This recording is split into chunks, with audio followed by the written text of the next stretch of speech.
জয় হিন্দ বন্ধুরা, কেমন আছো তোমরা? আশা করবো সবাই ভালো আছো। আজকের ভিডিওতে আলোচনা করবো এসএসসি জিডি মেডিকেলের কী ডকুমেন্টস তোমাদেরকে নিয়ে যেতে হবে, কী ডকুমেন্টস তোমাদেরকে রেডি রাখতে হবে। মোটামুটি তোমাদের জানকারি দেবো যাতে তোমাদের সুবিধা হয়, পরে তা না হলে তোমাদের একদমই টাইম পাবে না, পরে তাড়াহুড়া করতে হবে। এর জন্য আমি মোটামুটি তোমাদের জানকারি দিয়ে রাখছি, এতে কি তোমরা নিজেদের ডকুমেন্টসগুলো রেডি রাখতে পারবে। দেখো, প্রথমেই তোমাকে বলে দিচ্ছি অ্যাডমিট কার্ড প্লাস ফটোকপি।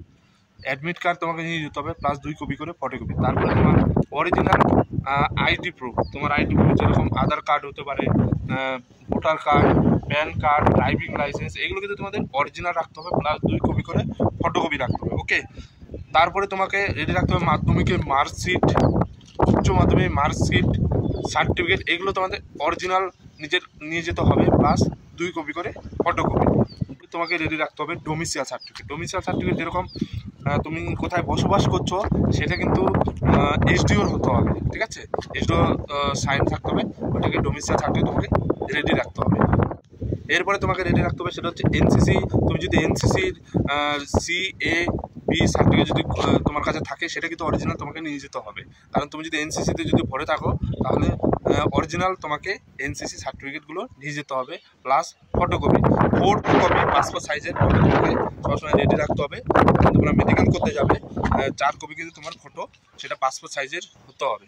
বাকি অল টোটাল যে তোমার ডকুমেন্টসগুলো সেগুলো কিন্তু তোমার নিজের সেলফ অ্যাটেস্টেড হতে হবে, তোমার নিজের সেলফ অ্যাটেস্টেড হতে হবে।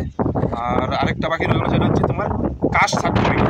তুমি OBC caste, SC caste, ST caste, সেগুলো অরিজিনাল প্লাস তোমার জেরক্স কপি কিন্তু তোমার সাথে সবসময় রেডি রাখতে হবে। যে ডকুমেন্টসগুলো বললাম, এই ডকুমেন্টসগুলো সবসময় তোমাকে রেডি থাকতে হবে। তা না হলে তুমি একদমই পরে টাইম পাবে না। এখন তুমি তোমাদের অ্যাডমিট কার্ড জারি হয়নি, যখনই তোমাদের অ্যাডমিট কার্ড জারি হয়ে যাবে তখন অল ডিটেলস লেখা থাকবে কী মেডিকেলের সময় তোমাদেরকে নিয়ে যেতে হবে। প্লাস তোমরা তো নোটিফিকেশন দেখে নিয়েছো যে কবে থেকে মেডিকেল স্টার্ট হতে চলেছে। 12ই নভেম্বর থেকে তোমাদের মেডিকেল স্টার্ট হতে চলেছে, সেটা চলবে হচ্ছে 9 ডিসেম্বর অবধি। তোমার কিন্তু 1 মাস তুমি টাইম পেয়ে যাচ্ছ তোমাদের মেডিকেল সম্বন্ধে তোমাদেরকে কিছু টিপস দেই।